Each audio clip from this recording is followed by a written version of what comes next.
or if you need to replenish your prescription. There is no other reason to be on the road. The AG is reminding me of another one. Well, I would put that under medicine, if you have to go and see the doctor. And then it would have to be an emergency. The police force has been so advised. How do we enforce this? Really, this should not be a matter of enforcement. Really, we should be relying on the reasonable man to take care of their own interests. But that is not always the case.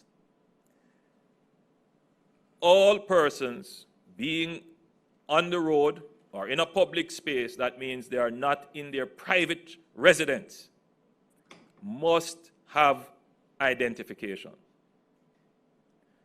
The identification should be either a government-issued ID, which would be your passport, or the voter's ID, or the driver's license. We would also consider IDs issued by various ministries, departments, and agencies, IDs, as long as they have a photograph which is visible.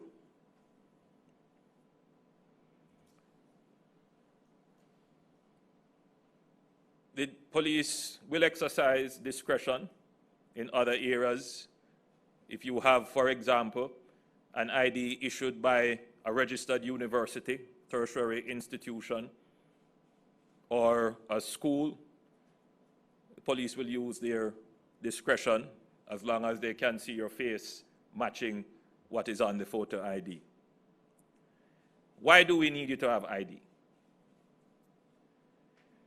For persons who are 65 years and older during the period of the lockdown, you will be allowed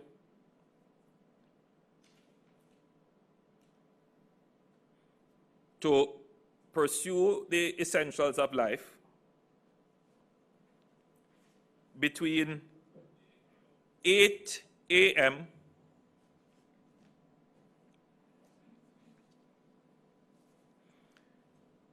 and 10 a.m. Well, let me just back up a little bit so that we're clear. The pursuance of the essentials of life will not be done every day within the 7-day lockdown. You will be allowed 2 days in which you are allowed movement to pursue the essentials of life. These are the days that we expect our citizens to be able to restock their cupboards, refill their prescription.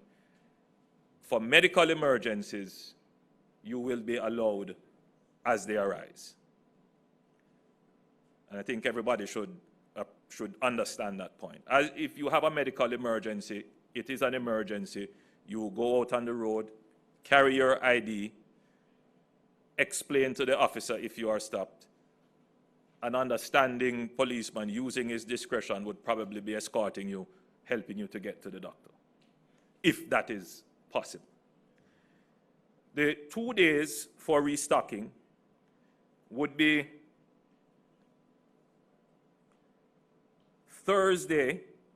Wednesdays and Saturdays.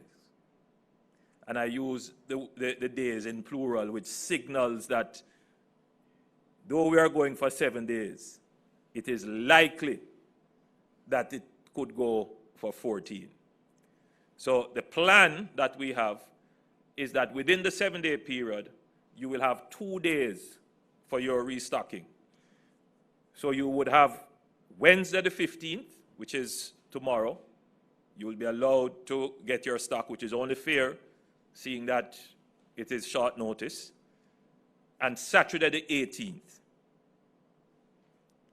Again, we think that that is fair. So, if you are 65 years or older, If you are a pregnant woman, well, I should just say if you are pregnant,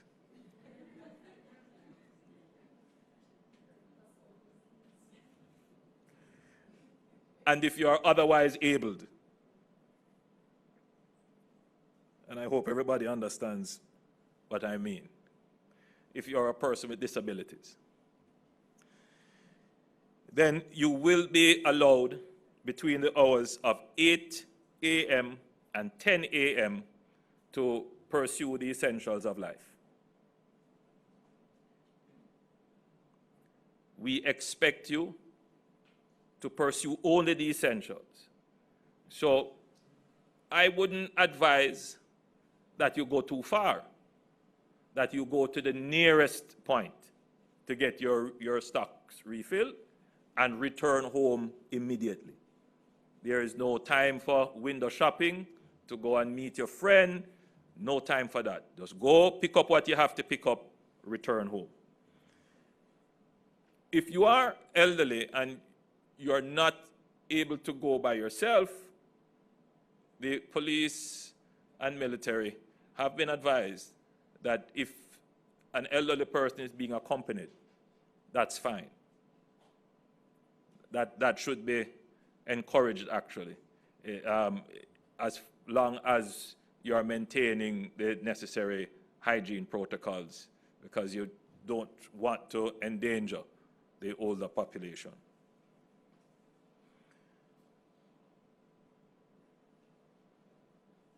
If you are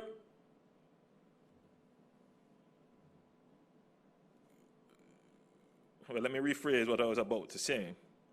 So if you are not in that category of the 65 years and older,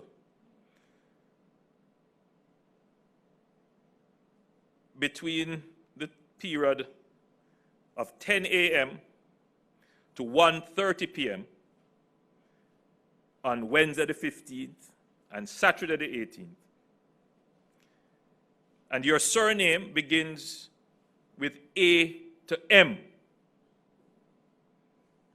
you can go out onto the street, preferably one person per household. We don't want everybody onto the street, one person per household, with ID, to pursue the essentials of life. Again, the same advice. Go to the closest point, get the things you need, and return home as quickly as possible. If your surname is between N and Z, or Z, whichever one you prefer,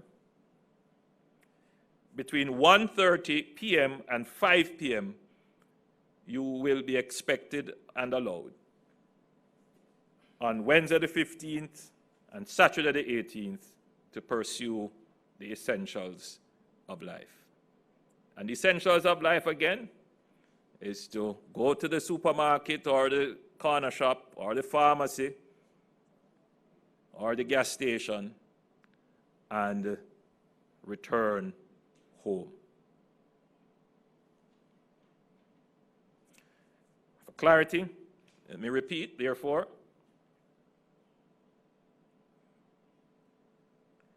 the parish of St. Catherine will be under a lockdown from 5 a.m., that's tomorrow morning, Wednesday, April 15th, 2020, through to 5 a.m., Wednesday, April 22nd.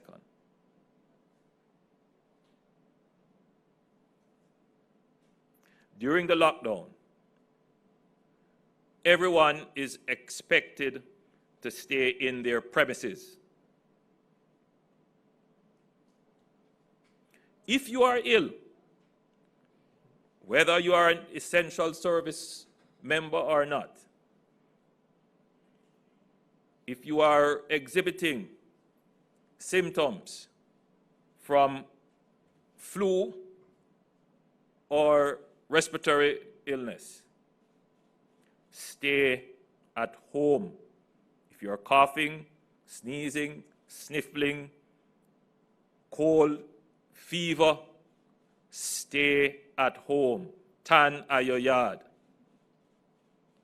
More than that, isolate yourself. You are allowed to pursue the essentials of life, but this has to be done in an orderly way to limit movement during this period of time. 2 days are allowed for you to pursue the essentials of life. Wednesday the 15th and Saturday the 18th. You will pursue the essentials of life in the following way. If you are 65 years and over, if you are pregnant, or you are a person with disabilities,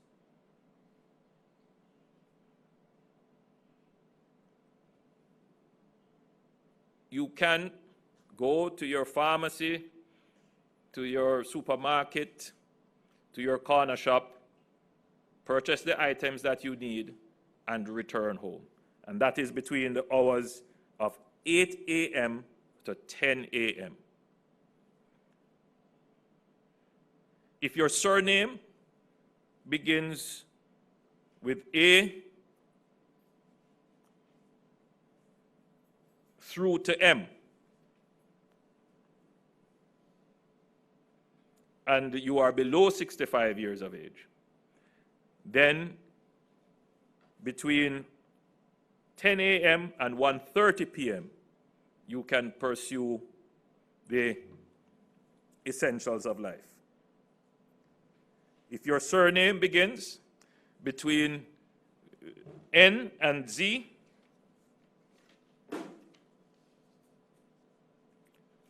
between 1:30 p.m. and 5 p.m., you can pursue the essentials of life. Everyone who is going to venture on the road or into a public space must take with them some form of identification. That identification must bear a picture, It must be either a government-issued ID, which could be your passport, or your driver's license, or the electoral ID, the national electoral ID, or an ID issued by the any ministry of government, department, or agency of government. The police will use their discretion as it relates to other forms of identification. For example, IDs issued by registered universities or schools, or a recognizable institution of public note.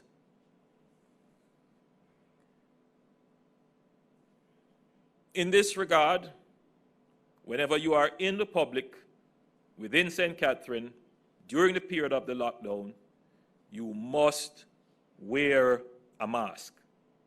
I'm putting it in this way. The requirement, when it is probably written in the Gazette, will be that you must have your nose and mouth covered.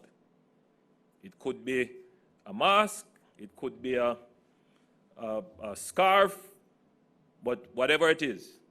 And I'm seeing some very innovative designs taking shape now, and I'm seeing them right inside this room.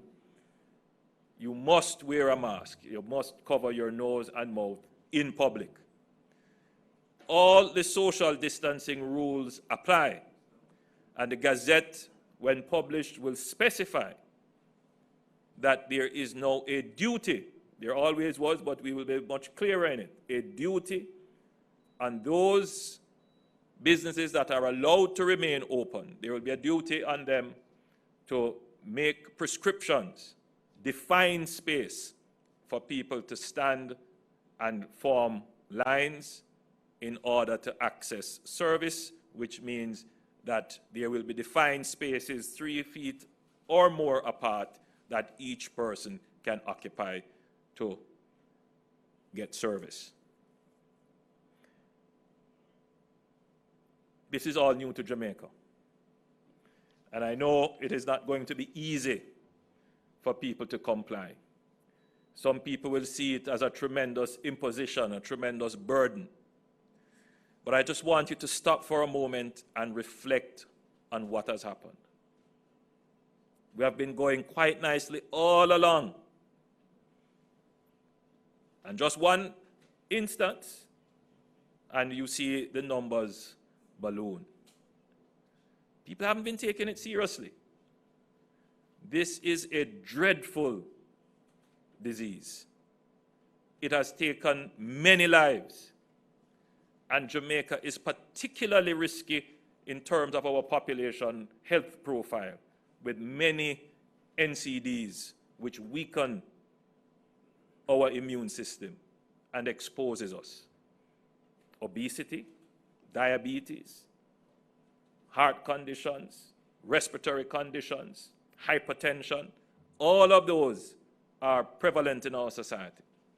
And so the uncontrolled spread of this disease, in addition to having to treat all of those conditions, would place our health system under severe stress.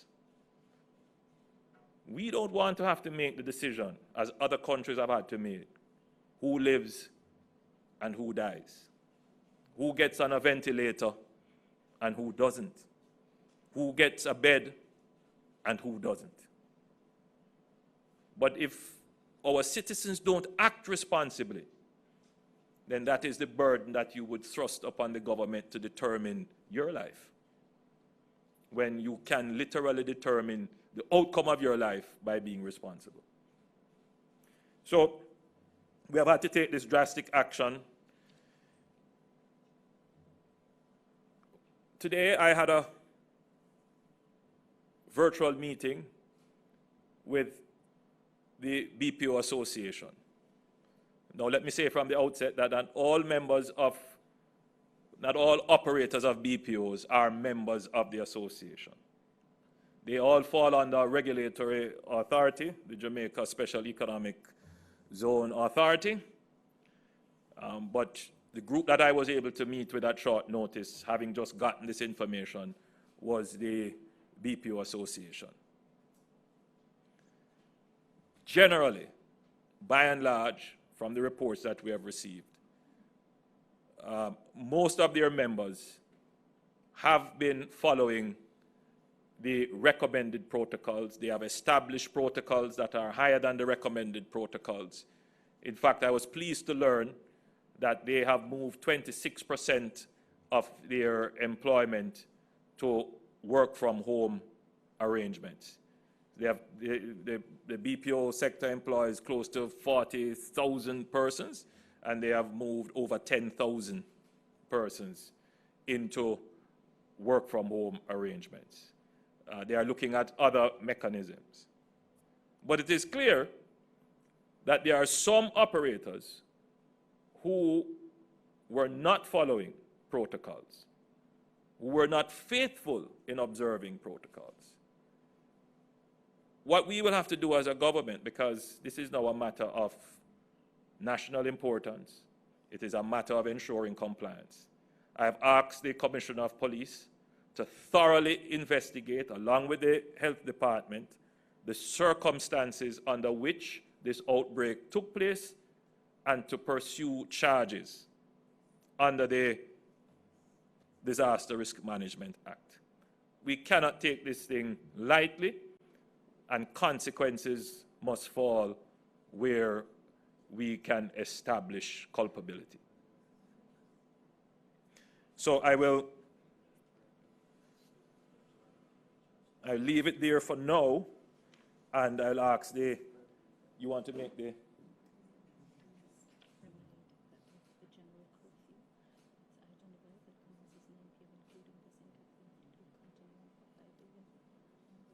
Right, the Attorney General is reminding me that the general curfew, which we announced, that continues. And remember, because of the good behavior of the majority, and we see where persons are complying, and we want to encourage economic activity in a managed and controlled way to get that balance between lives and livelihood. We increased the functioning time between the curfew hours. So now the curfew hours generally for the entire island is now from 9 p.m.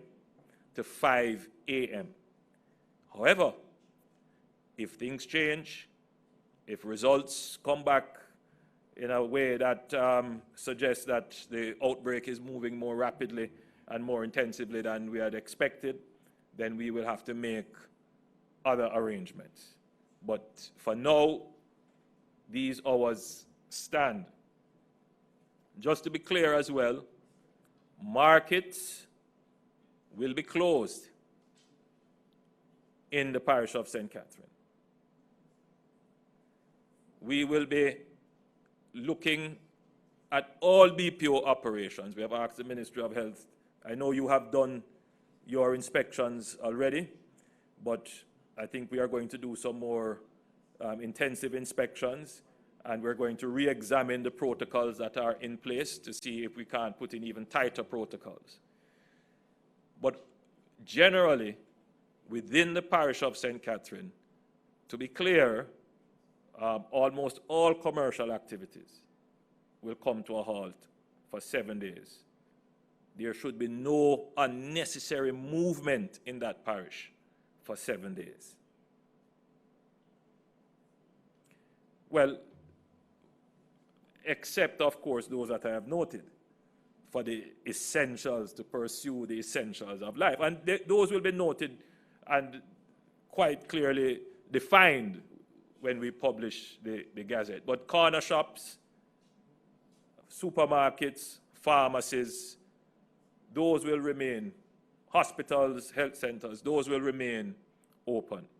The essential services, those members of the essential services will be allowed to move with the display of ID. They will be allowed to move out of the lockdown zone to go to their work. However, everyone should note that all entry and exit points out of the parish are now checkpoints. And the police are now equipped with laser,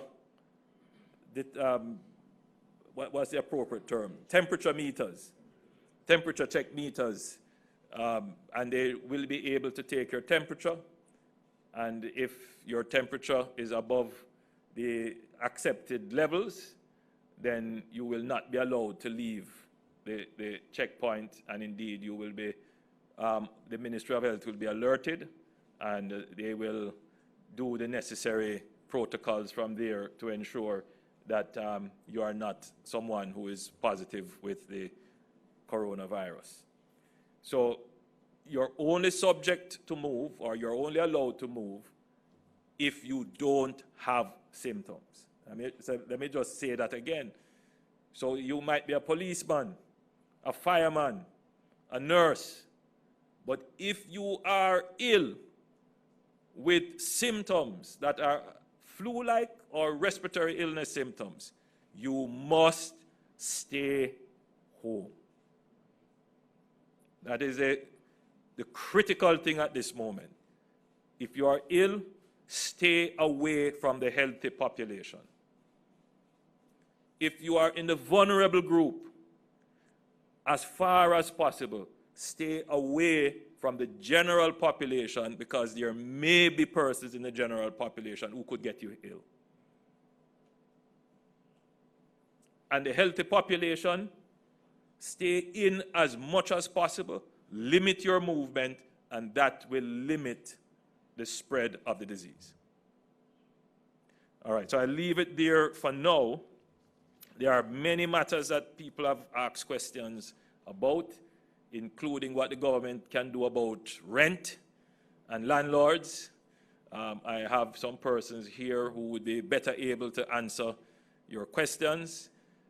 The Minister of Finance is here. He wants to give an update on the CARE program and how well that has been going. And I think I will call upon the Minister of Finance now to give his update.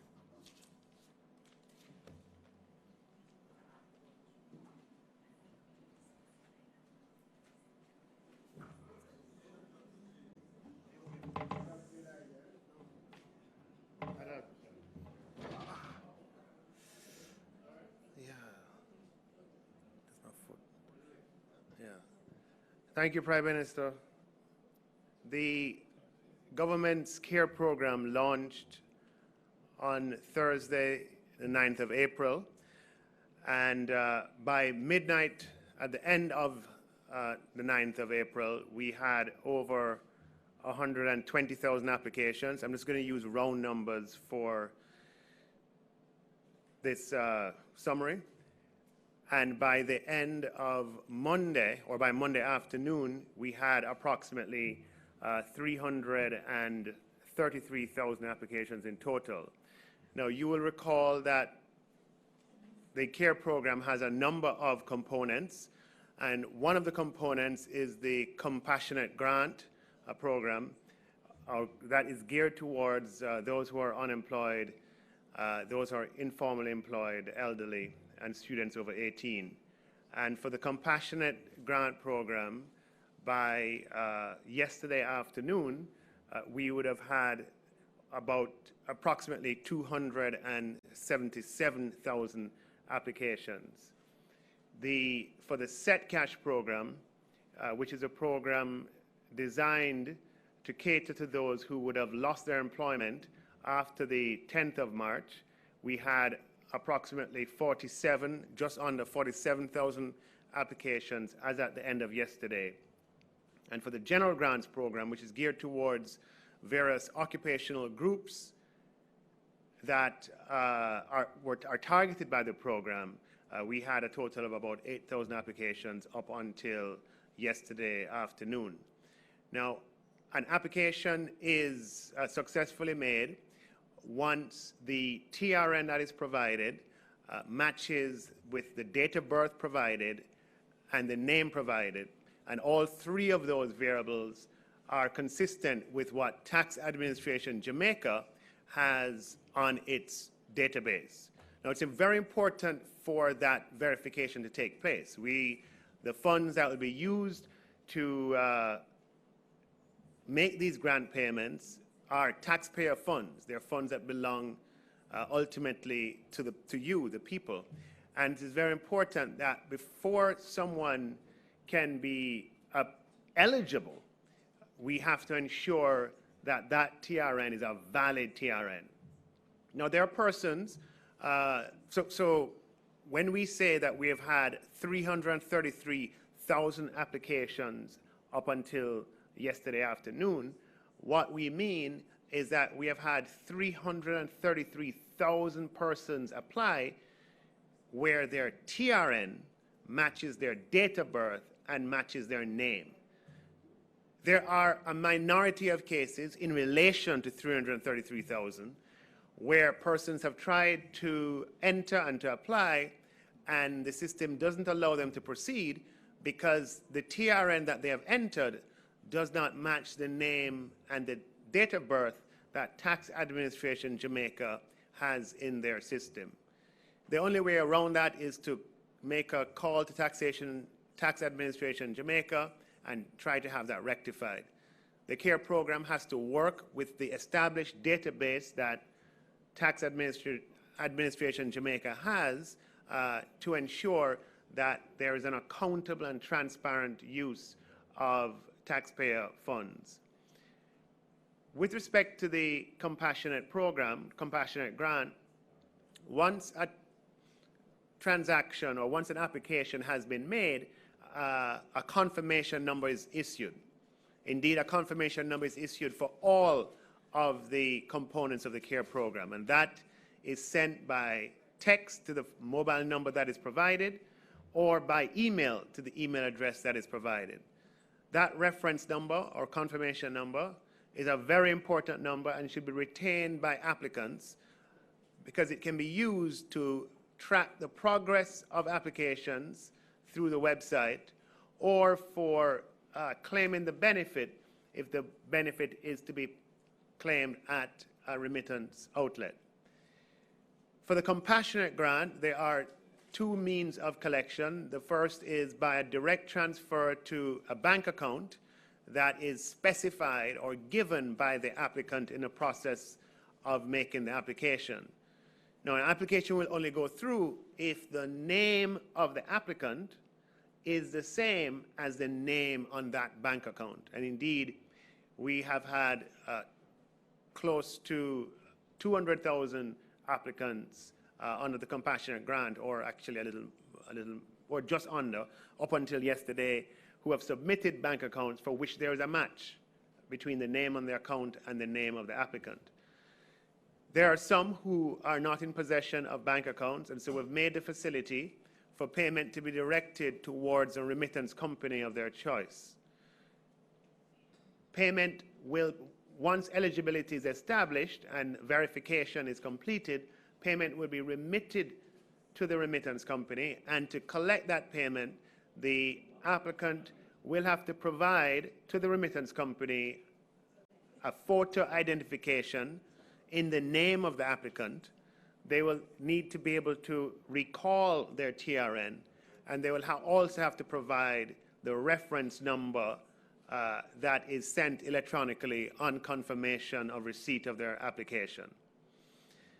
The verification that's required under the compassionate grant is a check to verify that the applicant is not included in any of the employment databases that Taxation Jamaica has access to. With respect to the set cash grant, the set cash grant is for any person who lost their employment after the 10th of March, provided that that can be verified. And the person could have worked in any one of a number of industries. As I mentioned earlier, we have seen 47,000 approximately applications as at yesterday afternoon. And those applications come from a range of industries, the vast majority from the tourism sector. St. James, the tourist capital of Jamaica, leading the way with over 10,000 applications, followed by, not in any particular order, but the parishes of St. Anne, I believe, and then Westmoreland, and then Trelawney. But there are applications for the set cash grant which fall outside of the tourism sector. We've seen applications from persons who have been laid off in the restaurant business and in other sectors as well. The verification process will require the employers in those sectors to upload electronically a P45 form that verifies the persons who have been laid off. And that is very, very important, because again, as we will be remitting taxpayers' funds, it's important for transparency and for accountability for the CARE program to have independent proof that the applicant indeed was employed and indeed has been laid off after the 10th of March. And that will come from the employer providing that verification by way of uploading the P45 form. We will be in touch with the umbrella groups such as the Jamaica Hotel and Tourist Association, the Private Sector Organization of Jamaica, the Jamaica Manufacturers and Exporters Association, the Jamaica Chamber of Commerce, and other business groups, in addition to the major unions who represent workers, to advocate and ensure that employers comply and upload that P45 form so that their former employees or the employees who they have laid off can be verified, and by being verified, they can be in receipt of their set cash grant. With respect to the general grants, the application is accepted once the TRN and the date of birth and the name are consistent with what Taxation Jamaica or Tax Administration Jamaica has on its database, and payment would be facilitated or made once the applicant's TRN is among the TRNs provided by the particular regulatory or registration authority that evidences that that person actually is in the occupation that they have applied in. So, for example, those who operate in the JUTA contract carriage business or would need to be registered with the Tourism Product Development Company, and those registration details will provide the data from which verification takes place. So these are independent processes. The CARE application is an independent process, and then we'll have an independent database provided by Tourism Product Development Company, and there'll be a check between the TRNs in the application and the TRNs listed in the registrations, and those for which there's a match, that verification will have been confirmed and a recommendation for payment made. The same is true of taxi PPV licensees. The Transport Authority will be providing the database against which verification will be made, and that will precede recommendations for payment. The same is true for the occupational groups for which parish councils are the licensees. The parish council will be providing the list of TRNs for persons who occupy the occupations of barbers and hairdressers and market vendors and many other occupation groups that are specified on the website and in the brochure. And once those lists are provided, again, there will be a cross-reference between the applications for the general grant and the TRN that appears on those lists provided by the parish council. And once there is a match, again, then the recommendation for payment will be made.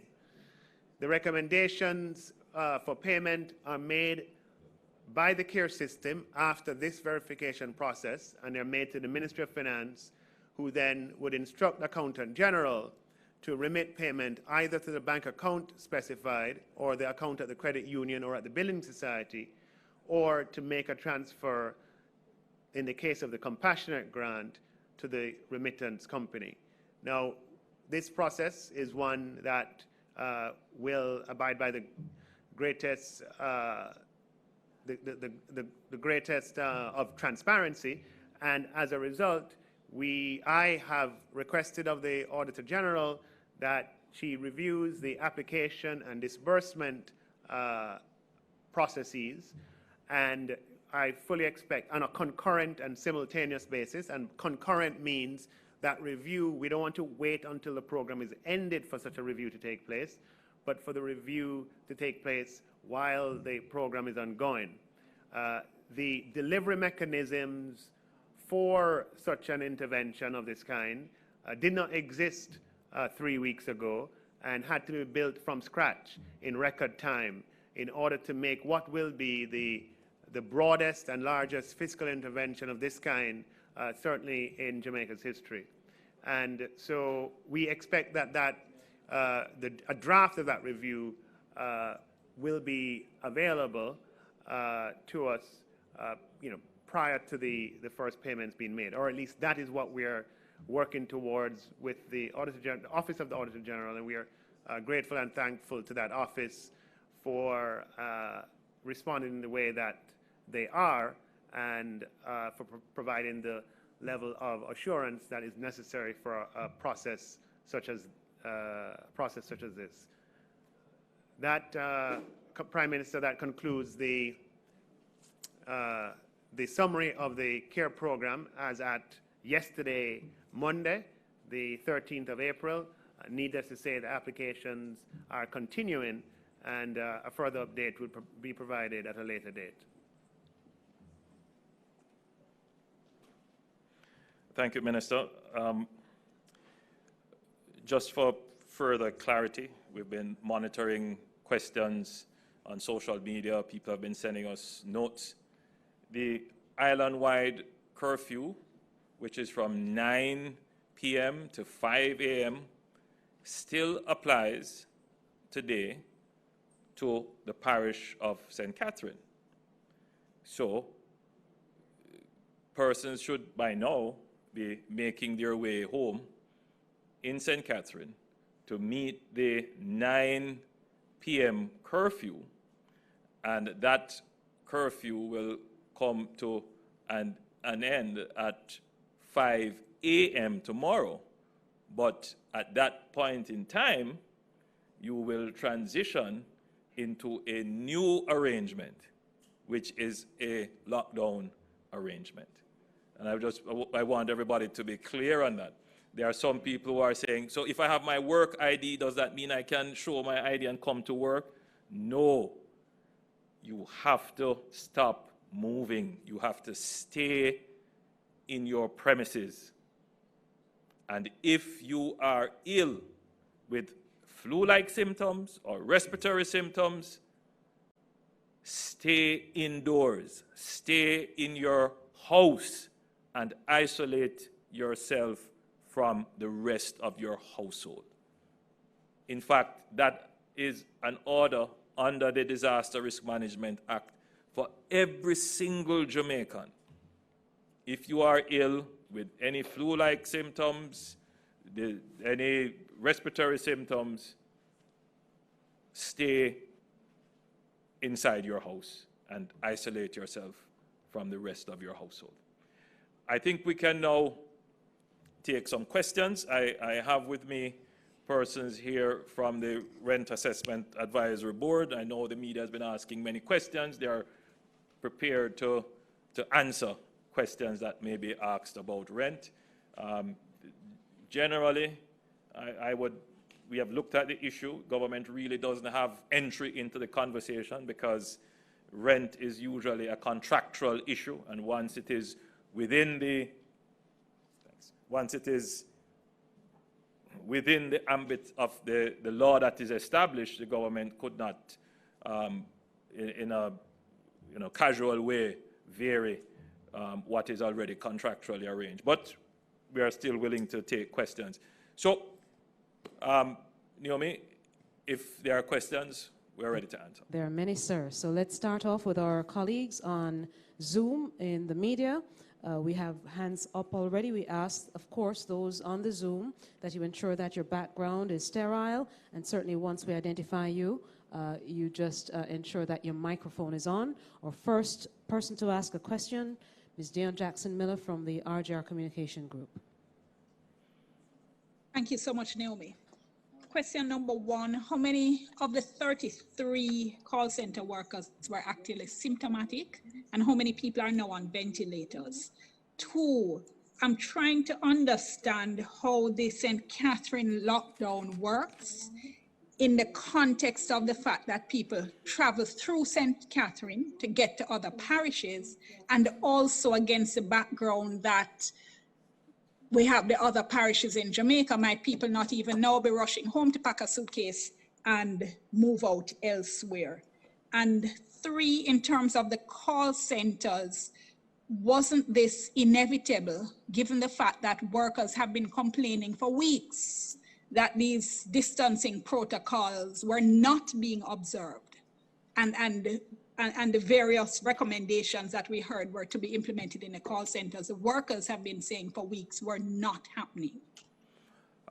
As it relates to traffic through the parish, the main roads that traverse the parish, those will be policed in a particular way.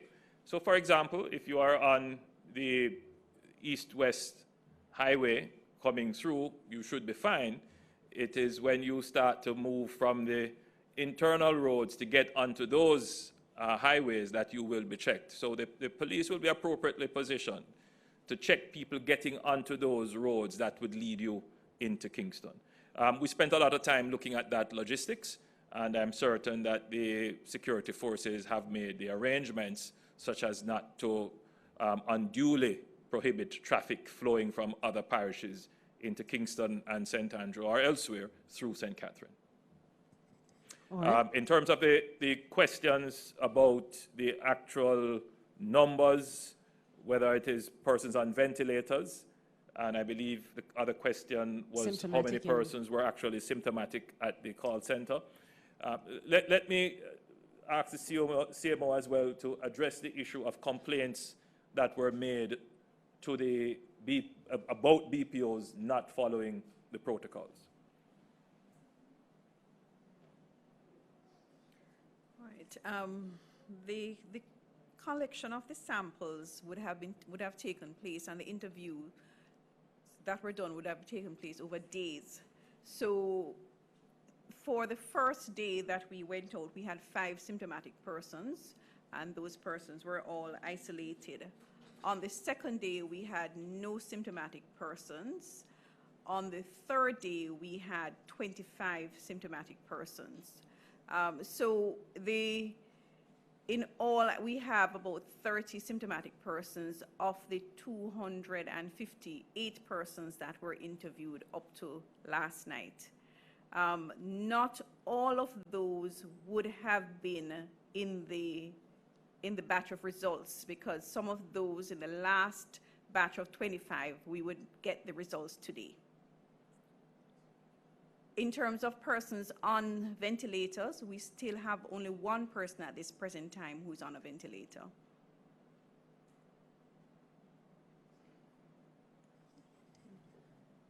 I think, CMO, before you go, the question about complaints coming from employees about the protocols not being observed at the BPOs.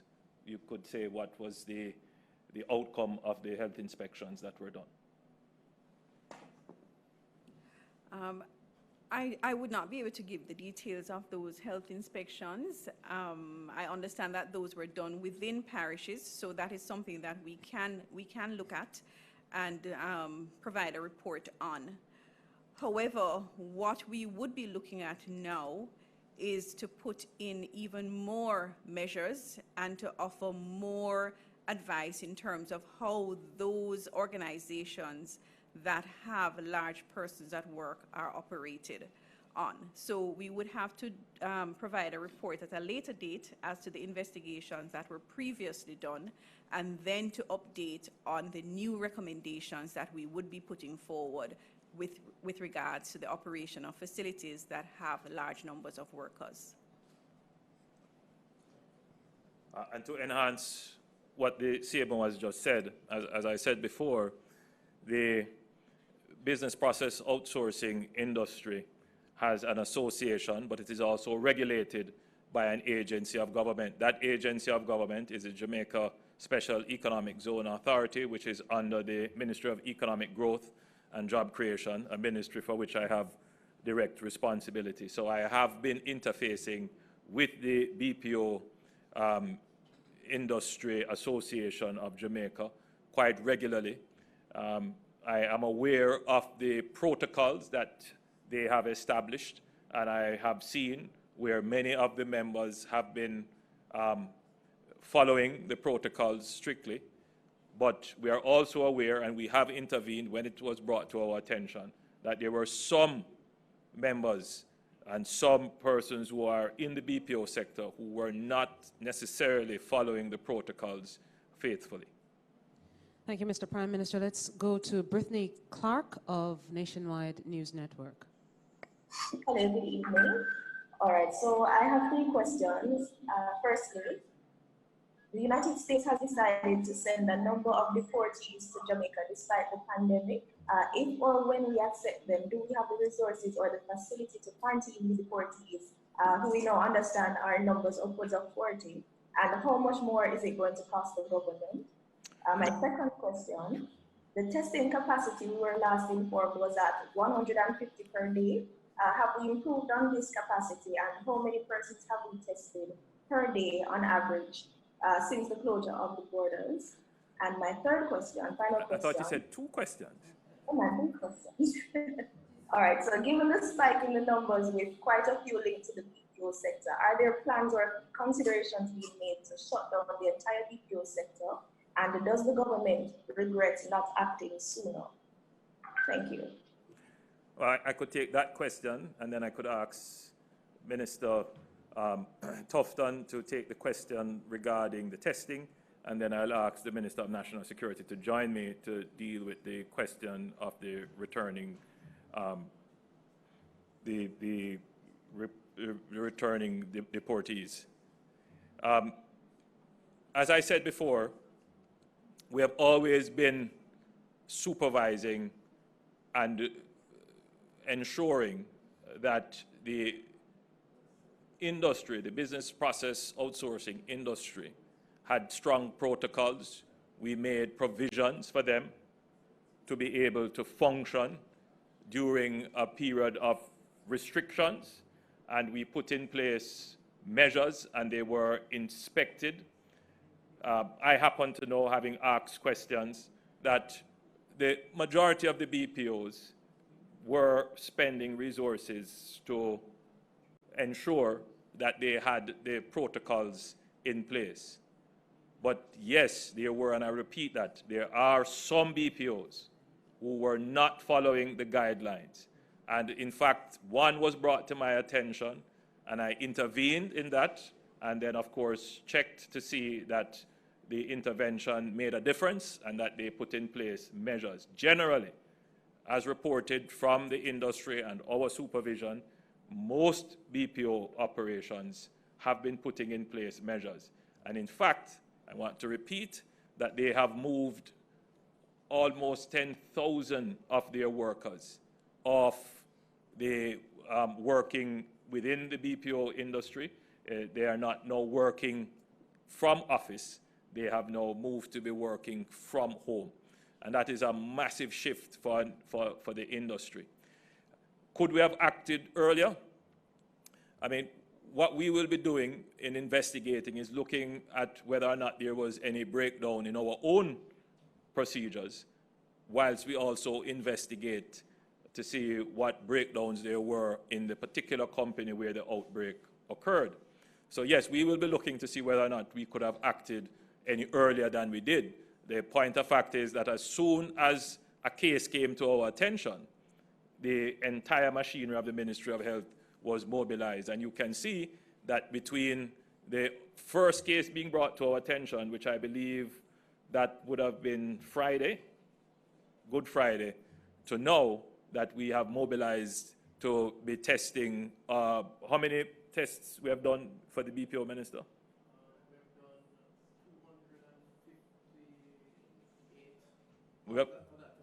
For that facility. So there are over 300 workers there. 700 and plus workers. 258 workers. So we have mobilized. And in fact, you will see that we have acted today very swiftly.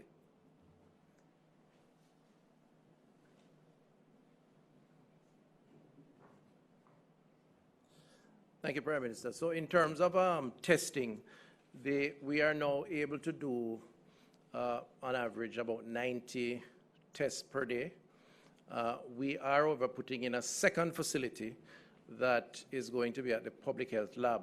The current facility at the National Influenza Center is located at the University Hospital of the West Indies. We're installing a second facility at the Public Health Lab, which is located at the blood bank. And when that is installed and running, which will be by the end of this week, Friday to be exact, we should be in a position to do some 350 tests per day. There are some additional discussions taking place, which we will elaborate on as it relates to another approach to testing. But to date, we have the capacity for testing, which is why we have deployed the mobile units, which will be able to collect more samples. That capacity has not been exceeded, and we are doubling that capacity. And over the last 4 weeks, we have literally doubled the testing each week with the intention to continue on that going forward. Thank you. We had a request for the normal return of a number of inmates from the United States government end of last month, and discussions followed between the Ministry of National Security, Ministry of Foreign Affairs, through our embassy in Washington and the local ambassador, the representative of the United States here. And we had a delay in order to examine how we could best prepare to accept that number of individuals. It was delayed on more than one occasion during the time that we have been talking. But the issue, in fact, was the question of Jamaicans coming back to return to Jamaica. And we have to look at how that can be done in a phased manner. The question of the inmates is a challenging one, and the U.S. government are insisting on, in fact, sending home citizens. But we have had, as I said, productive discussion, both with the local embassy and with our representative, the Department of Homeland Security and State Department, to the embassy in Washington, and had the delays. But we are preparing that as necessary, or when necessary, we'll be able to accept them in the conditions laid down by the Ministry of Health. Thank you, Minister. So just to be clear, we have these agreements to take back our citizens who have been deported from overseas.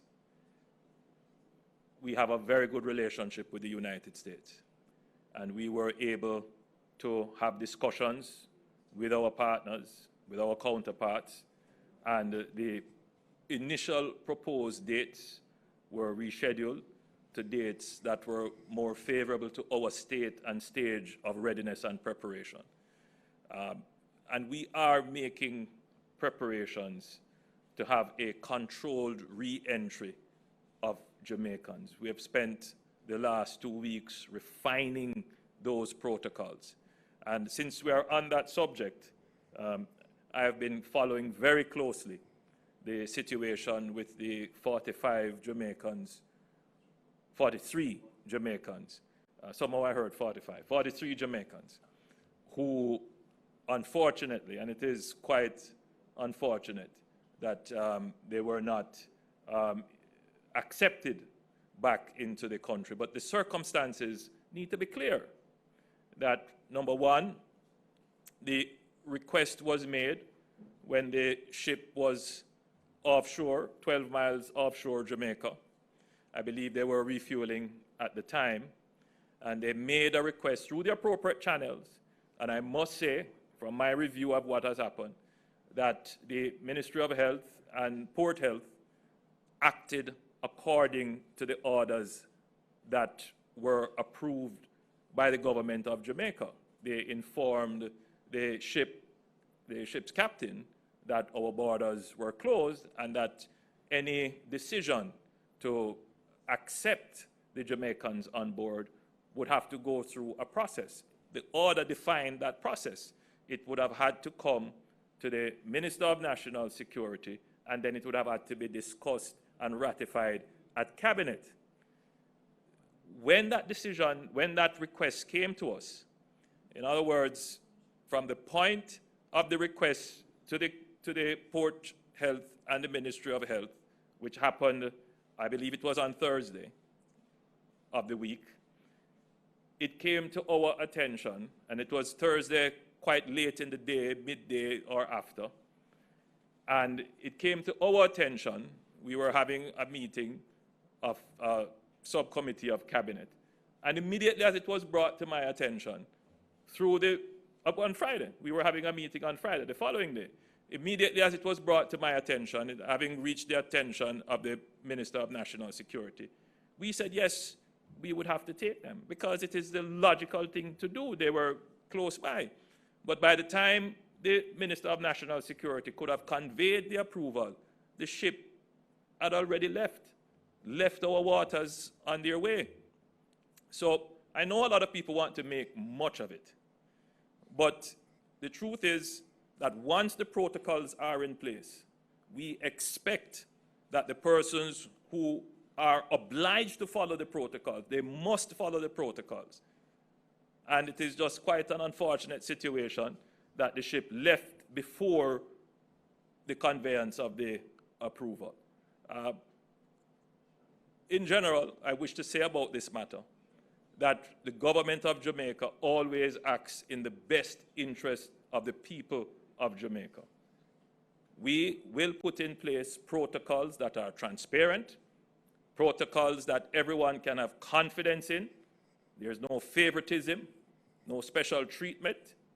And if there has to be any special treatment, it has to be thoroughly deliberated by the cabinet and made on grounds that can be defended. So I believe we acted appropriately. We sympathize with those who are on board the ship who would want to come back home, as we sympathize with all Jamaicans who are overseas yearning to come back home. But we have to do it in a way that does not imperil those that are here.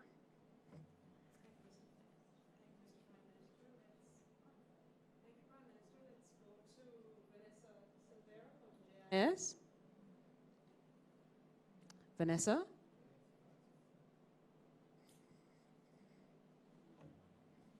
I think you have to unmute your microphone on the Can you hear me? We're hearing you well. Go ahead, please. Good afternoon, or is it good evening? It's evening. Good evening, JIS. I am Vanessa Silvera. 2 questions, just for clarity, regarding the 7-day restriction placed on St. Catherine. Is the list of exempt persons and professions the same as previously published?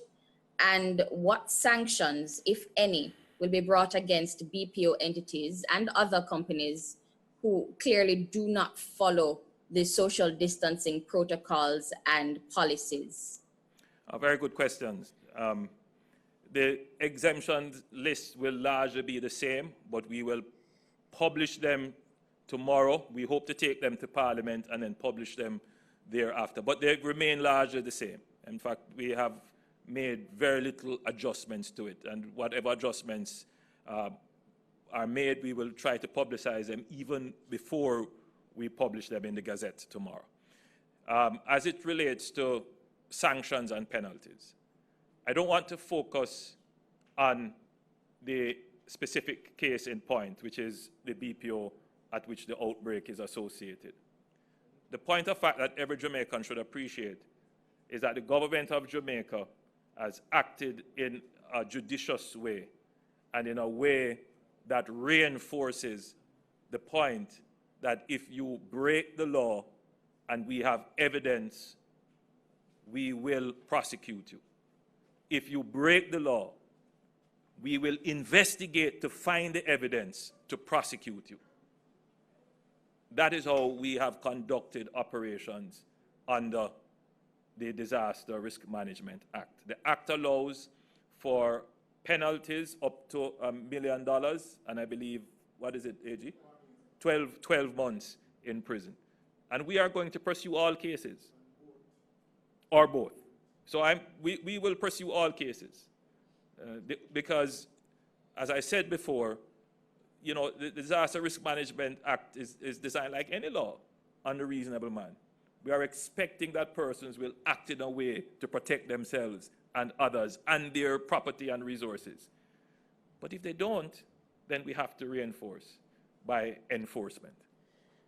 Thank you, Prime Minister. There are so many on social media, and of course we still have reporters on Zoom. Let me just quickly, though, because it's a lot in terms of the questions being asked on social media.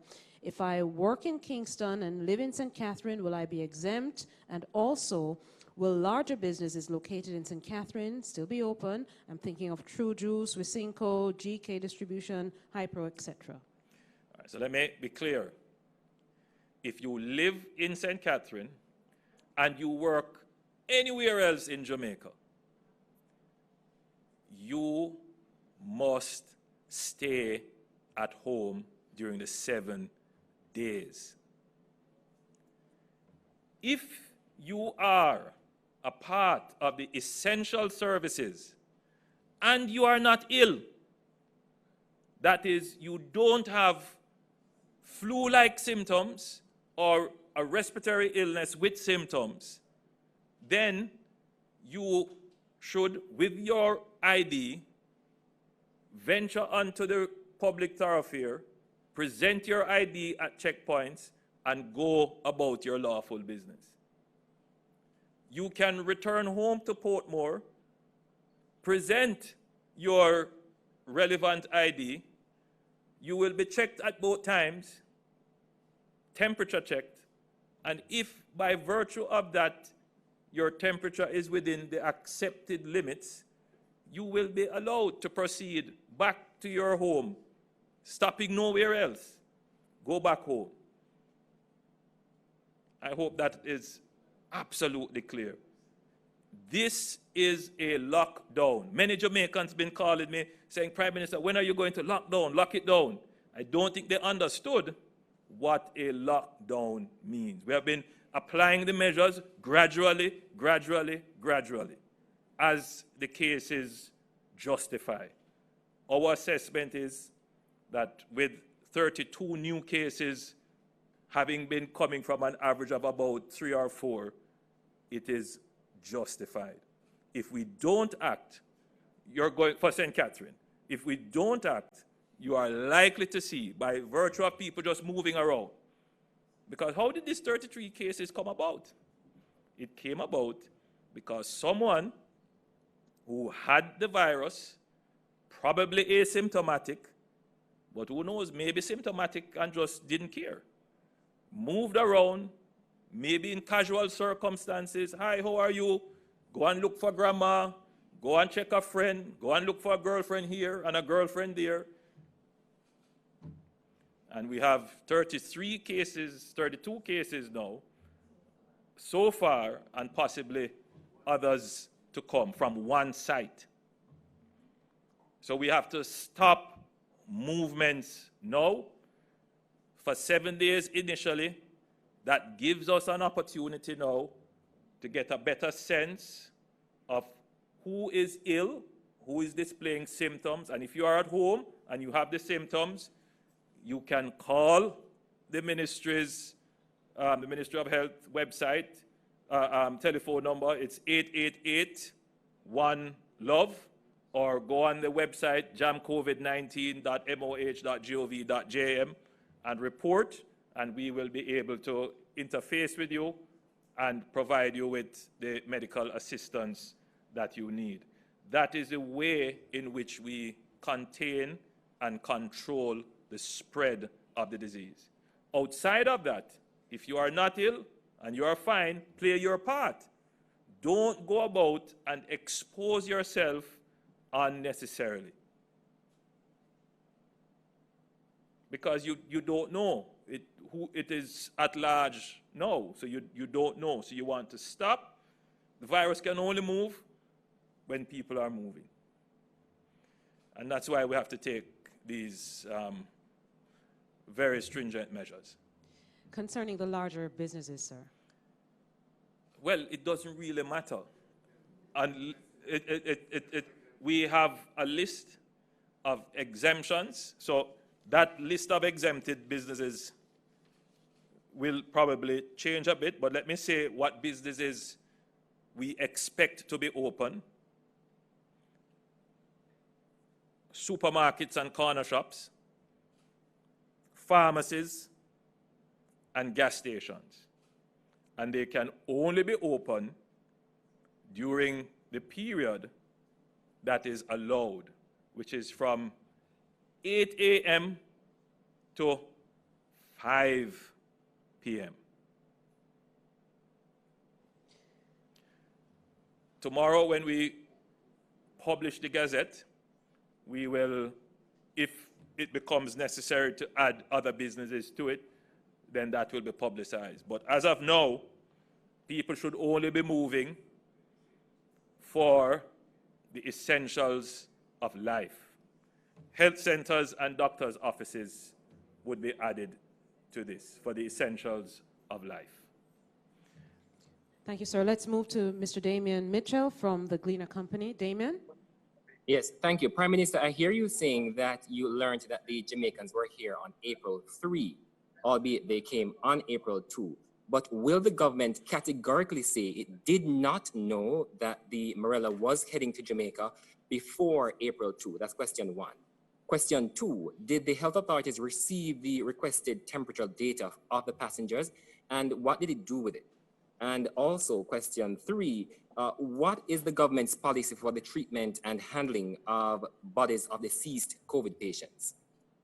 All right, let's deal with the bodies of deceased COVID patients first. So CMO, you might want to take that.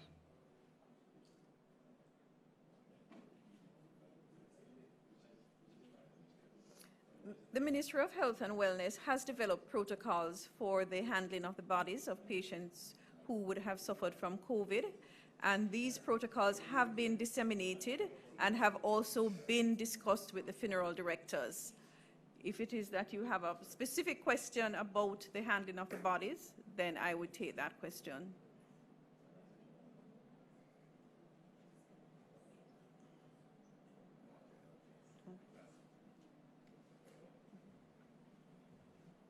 Thank you. The Marilla did arrive in the waters of Jamaica on the 2nd for refueling. That is not information that comes to the minister or the political directorate at any time.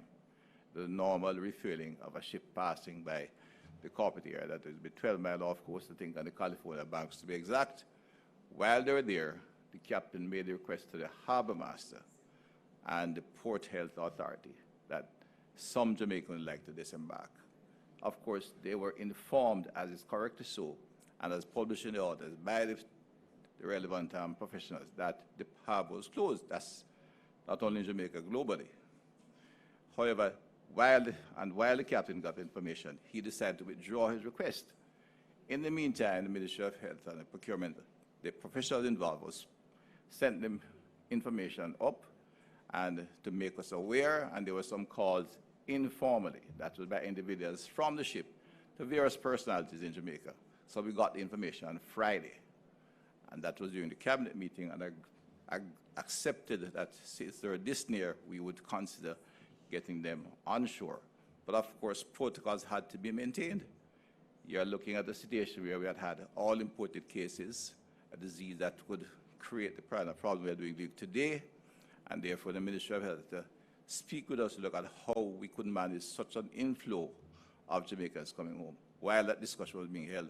And on the instruction of the Prime Minister that we would, in fact, seek to accommodate them, we understood that the request was withdrawn. And they're on their way out of Jamaican waters. So just to be clear, the knowledge that I had of this situation was on the Friday. I just checked my diary, and the Friday was the 3rd. Noted, I did say that the ship came in the day before, which was the 2nd, though I didn't call the actual date, but the ship came in the Thursday, I believe it was, the Thursday afternoon, and made the request at that time.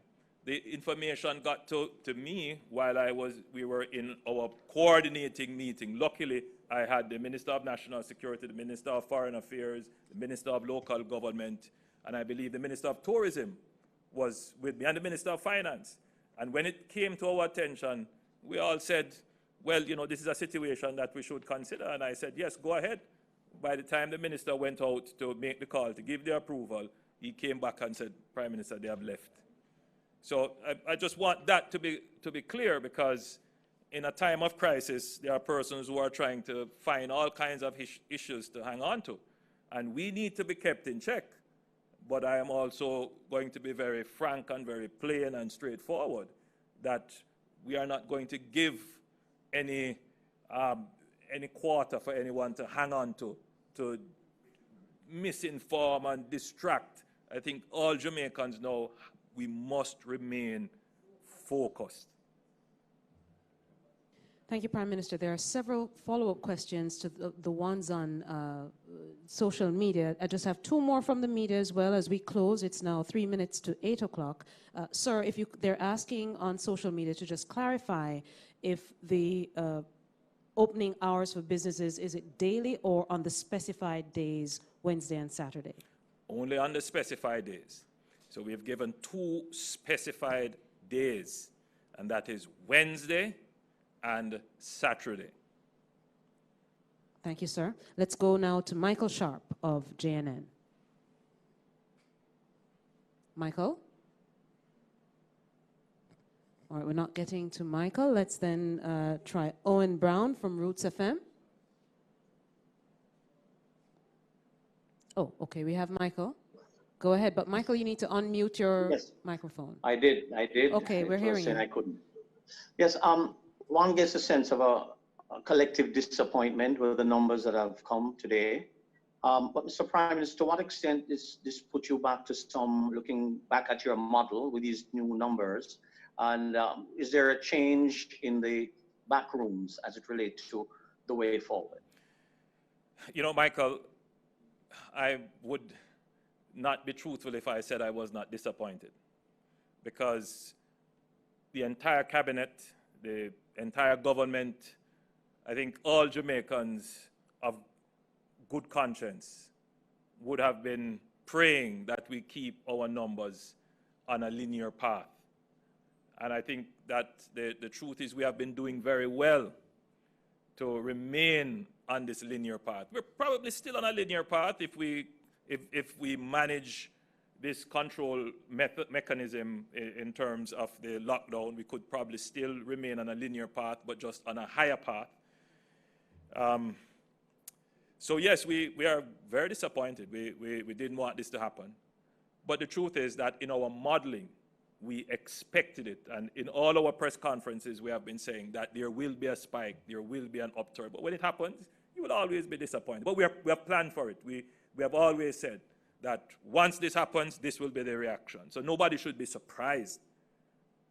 I just don't think that many Jamaicans understood what it meant when we say that we would react with a lockdown if the numbers justify it. And so I think Jamaicans are coming to understand it, and will understand it a little bit more as we go through the crisis.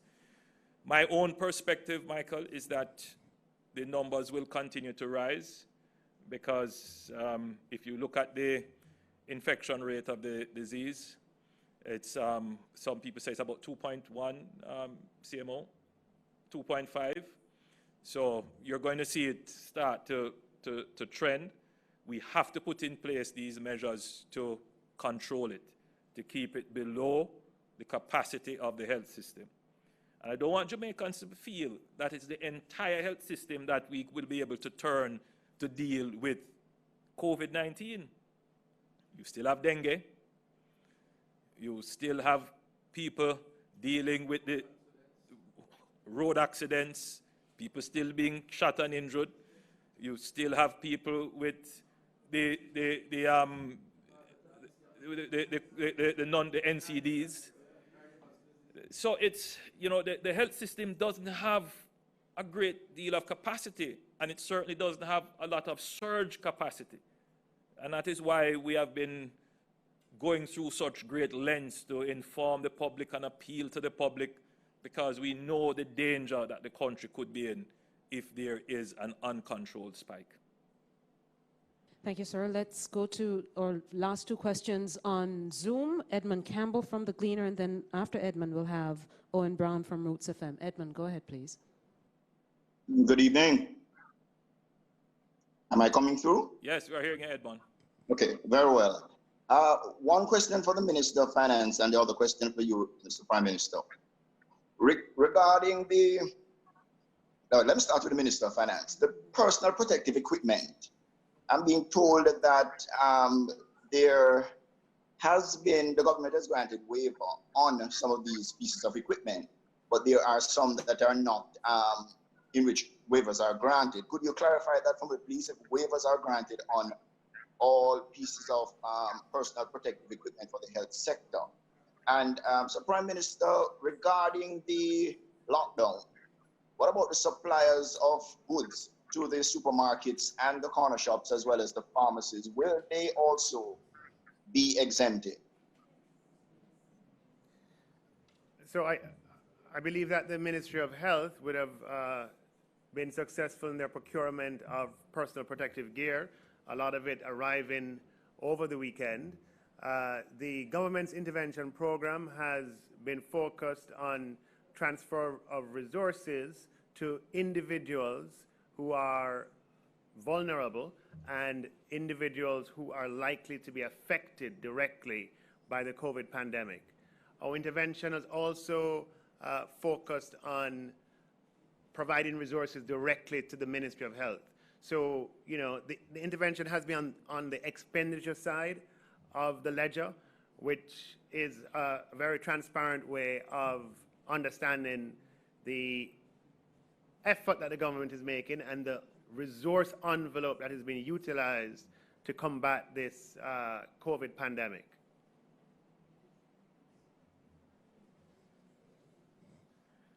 Sorry, Edmund, you mind reminding me of your question? Edmund? I think he's... The suppliers of goods, Oh, Prime you Minister. see, nobody remember the question. Supplier the of goods. suppliers. Edmund, yes, in fact, I'm glad you raised that, because in the same way that we have provided particular days on which citizens will be able to restock, there will be a set day that businesses that are allowed to be open will be able to restock. So what we're planning to do, we haven't decided on whether or not it will be a Thursday or a Friday. We want to have some more consultation with the distributive trade as to which day is best to restock the shops, the corner shops and pharmacies and supermarkets in the area. So by the time the Gazette is published, that specific day for restocking will be done. We have to control all movement, because it will be an overwhelming task if we were to allow everybody to move for the police to be able to control. And remember what the objective is. The objective is to have 7 days of limited movement to slow the spread of the disease. Thank you, Prime Minister. A final question will come from Owen as we get Owen up. Another question from social media concerning public transportation. Will the JUTC be able to operate for those who are part of the essential services who may need to travel from St. Catherine to Kingston and other places? Those provisions will be in place, the JUTC in particular, as it was in place during the regular curfew, but that will be a limited service. Thank you, sir. And we now go to Owen Brown from Roots with the final question. Owen? Good evening. Thank you so much. Are you hearing me?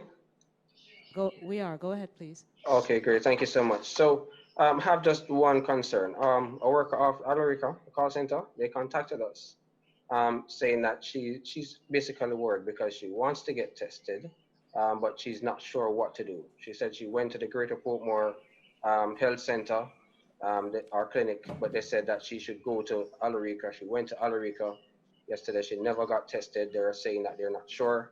She went ahead and she called the 888 One Love number, but she was told that they're not sure basically what to do or what to say to her. She's now home.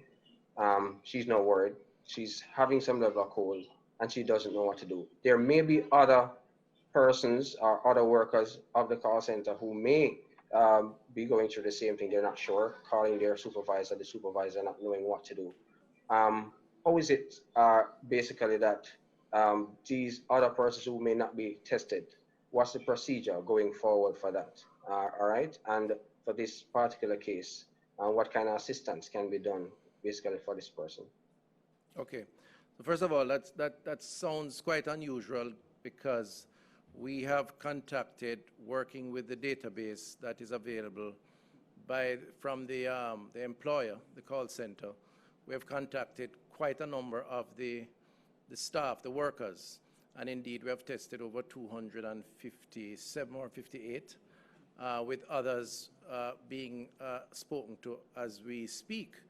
So the individual in question, if they're having that level of difficulty, the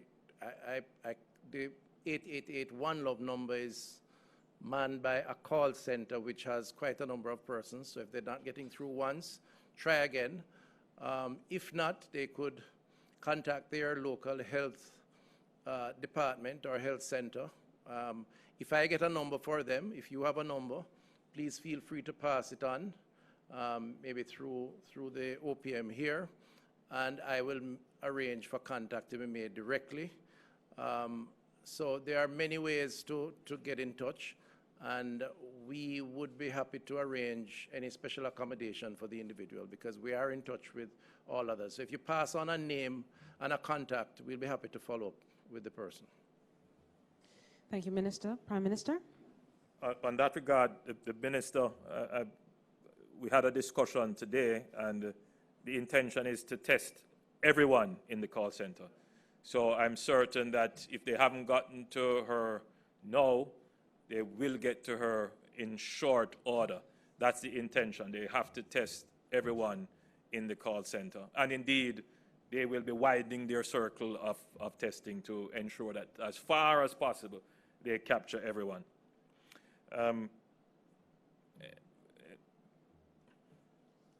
I'm sorry, sir. So there are a lot of workers on social media just wanting, again, just a clarification in terms of those who need to move out of the parish for work who are not symptomatic at all. If you could go over those procedures. All right, so let me, because I know people are having difficulty with the concept of a lockdown. So the concept of the lockdown is that everyone is required to stay at home, stay in your premises. As a general rule, and specifically applied to Portmore, if you are ill with flu-like symptoms, or you have a respiratory illness with symptoms, meaning you're coughing, you're sneezing persistently, you have a fever, stay at home, meaning stay indoors and isolate yourself from your household, because you don't want members of your household to get ill. Do not go outside. Now, the intention of the lockdown is quite different from the what we call the work from home orders. That's different. We are saying everybody now must be home, except if you are part of the essential services. And people who are in the essential services, they know themselves. I'll ask the Attorney General to come and read out who are the people in the essential services. If you are in the essential service, you may take the chance and leave your house. Present your ID to the policemen who may stop you on the road, or if you reach a checkpoint. You will be temperature checked, but you must have your ID with you, and you should be wearing a mask. If you pass the temperature check and your ID is satisfactory, you will be allowed to leave and proceed towards your essential function. You can return to your home, passing through a checkpoint, getting a temperature check, showing your ID, and ensuring that you have on your mask, and you proceed to your home. The only people that should be moving outside of the parish are persons who are considered to be essential services personnel. Movement inside the parish will only be allowed for the essentials of life, and even so, it will be in a specified time frame according to certain rules. The first rule being that if you are 65 years and older, if you are pregnant, or if you are part of the disabled community, you may, if it is necessary, proceed onto a public thoroughfare, into a public place, and into a supermarket, a corner shop, a gas station, a pharmacy, a doctor's office, a clinic, a health center, a hospital. Receive that essential service that you need and proceed to your home. And that is between the hours of 8 a.m. to 10 p.m. for those who are 65 years and older, pregnant, or part of or a member of the disabled community. If your name, your surname starts with A through to M, Then from 10 a.m. to 1:30 p.m., you can go and get the essentials of life. That is on Wednesday. Let me just make sure I give the right information. That is tomorrow, Wednesday, the 15th, or Saturday, which would be the 18th. Saturday would be the 18th, right. And if your name is from N to Z, from 1:30 to 5 p.m., you can pursue the essentials of life. That is tomorrow, Wednesday, the 15th, or Saturday, the 18th. When you decide to go out on the road, if it is necessary, on those 2 days that you are permitted, you must wear your mask and you must have a picture ID, which is government issued from a recognized institution. I think we have covered almost everything. Well, the AG will classify.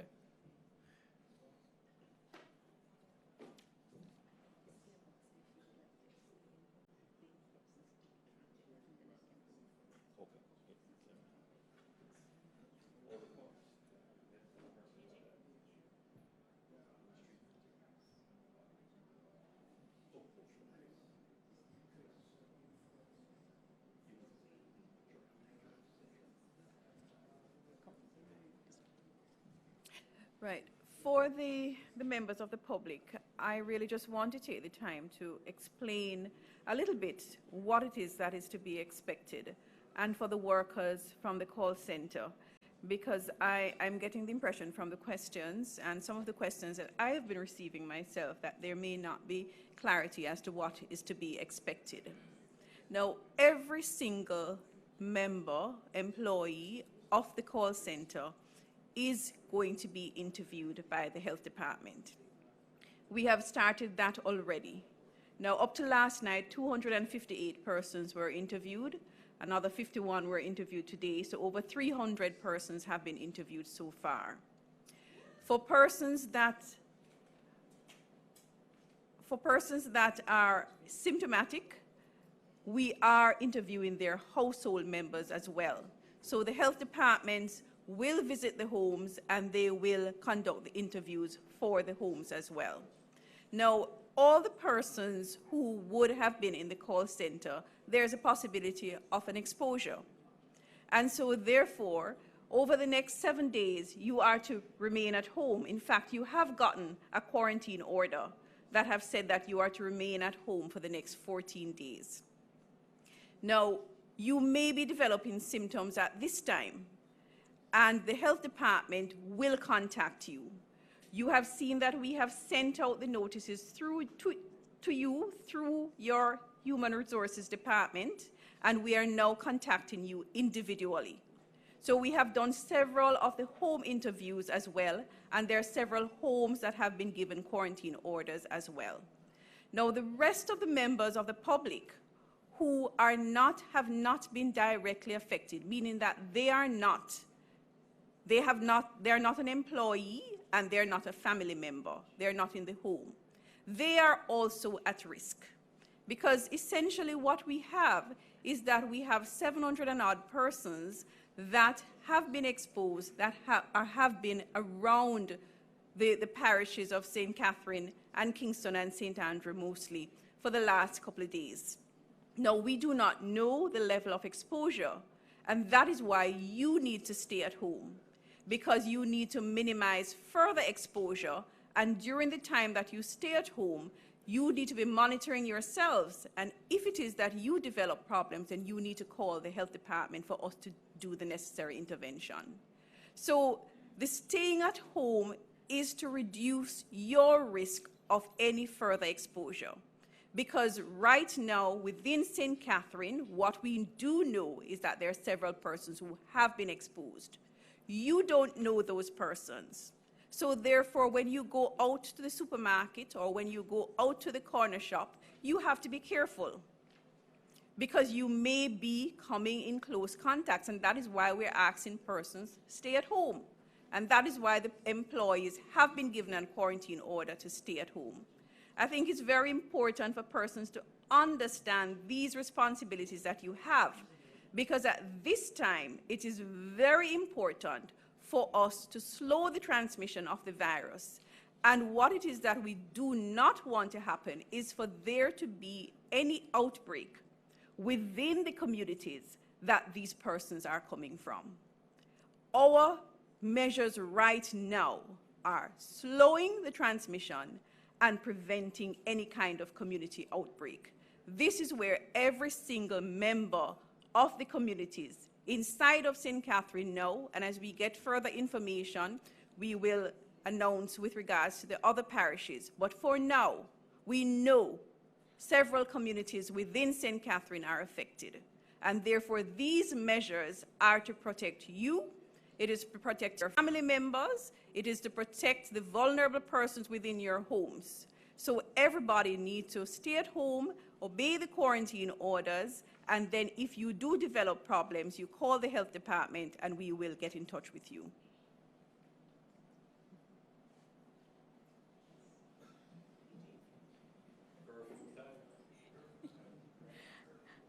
Thank you, Prime Minister. Ladies and gentlemen, just to remind you that the persons exempted will remain exempted outside of the parish of St. Catherine. In relation to the parish of St. Catherine, we will have to do some refinement. But just to let you know that among the persons who will be allowed to move in and out, if you are well and upon your carrying a photo ID and wearing a mask and being temperature checked in and out, members of the security force, persons employed in a service concerning the provision of health, water, electricity, public works, sanitation, firefighting, civil aviation, or telecommunications, including the spectrum, immigration officers and custom officers, correctional services, and those providing services to corrections. In respect of the transportation of agricultural produce or livestock, or persons employed in the poultry industry, there will be a little modification in that regard insofar as the parish of St. Catherine is concerned. Persons employed in the sugarcane industry, because we recognize it is the crop time. We also have persons employed in services connected with oil refining and with the loading, distribution, or transportation of petroleum fuel, liquefied natural gas, or any renewable energy source. Persons employed in services connected with the loading and uploading of ships and with the storage and delivery of goods at or from docks, wharves, warehouses operated in connection with the docks and wharves. And that is because our ports remain open for goods in either direction. Persons employed to the JUTC or media continue to enjoy their exemption. Persons employed in businesses providing private security, persons employed to the toll authority under the Toll Roads Act, persons employed in courier services, persons engaged in transportation of manufactured products, and persons employed to factories as defined in the Factories Act. And Indicom remains exempted, yes. The Indicom Commissioner had asked. But just to say that in relation to St. Catherine is on lockdown, and lockdown means that you stay at home. Movement is limited to your getting the essentials of life within the specified hours.